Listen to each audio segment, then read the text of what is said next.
दोस्तों, पति के कानून अधिकार की बात बहुत हो गई, पत्नी की बात हो गई, बहू के अधिकारों की बात हो गई, लेकिन दोस्तों आज इस वीडियो में हम लोग सास और ननद के पास क्या कानूनी अधिकार है किसी भी तरीके की घरेलू हिंसा के केस में। दोस्तों पति ससुराली जन या जो और घर वाले हैं घबराए नहीं।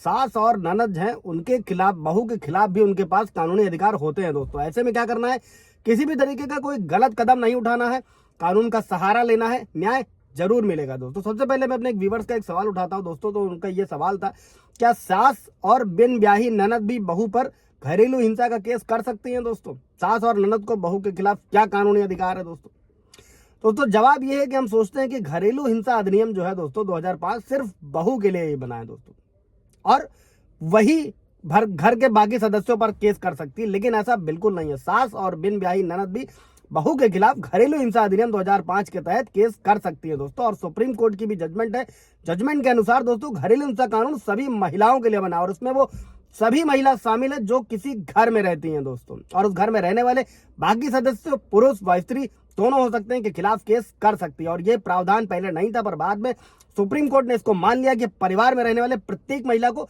घरेलू हिंसा का अधिकार प्राप्त है, और वो महिला बहू के अलावा सास, बिन ब्याही ननद या बेटी भी हो सकती है दोस्तों।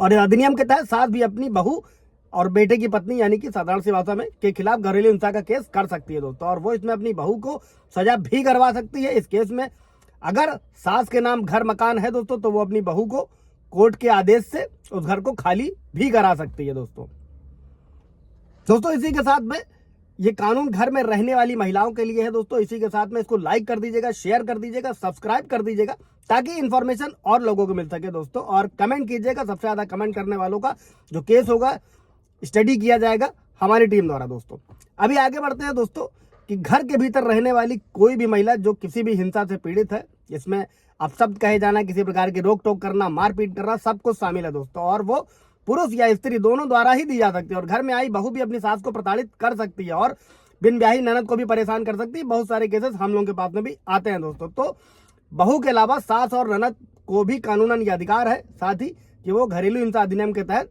बहू पर केस दर्ज करा सकते हैं दोस्तों। और इसके लिए क्या कर सकते हैं, इसको लागू करने की जिम्मेदारी चूंकि पुलिस अधिकारी की है, संरक्षण अधिकारी की है, सेवा प्रदाता की है, और मजिस्ट्रेट की भी होती है, जो कि महिला उसके अधिकार दिलाने में मदद करते हैं दोस्तों। अभी समझते हैं दोस्तों कि कोर्ट में शिकायत करने कैसी है। अगर किसी भी ऐसी स्थिति से सास और ननद जूझ रही है तो करना है, सबसे पहले जरूरी है कि आप शिकायत कैसे करें, क्योंकि केस जीतने के लिए सबसे पहले आपका केस मजबूत होना जरूरी होता है। तो अपनी शिकायत साफ, स्पष्ट और सीधे रूप में लिखें, और घटनाओं का जिक्र जो समान हो एज इट इज लिखा जाए। अब अपनी शिकायत घरेलू हिंसा अधिनियम की धारा 12 के तहत करें दोस्तों, और कोर्ट से और भी रिलीफ लेने के लिए बाकी धाराओं का भी इस्तेमाल करेंगे, जैसे कि धारा 19 का के तहत सास और ननद घर में अपने अधिकार की मांग कर सकती हैं, और बहू को निकालने के लिए सास धारा 19(1) के सबसेक्शन ए तहत बहू को घर से बाहर निकालने का अधिकार भी कोर्ट से मांग सकती है। और अगर कोई मार पिटाई सास व ननद के साथ हुई है तो उसकी मेडिकल रिपोर्ट भी कोर्ट में लगाएं। इसके अलावा अगर कोई और सबूत है, ऑडियो वीडियो रिकॉर्डिंग है दोस्तों, तो उसको भी इकट्ठा करें।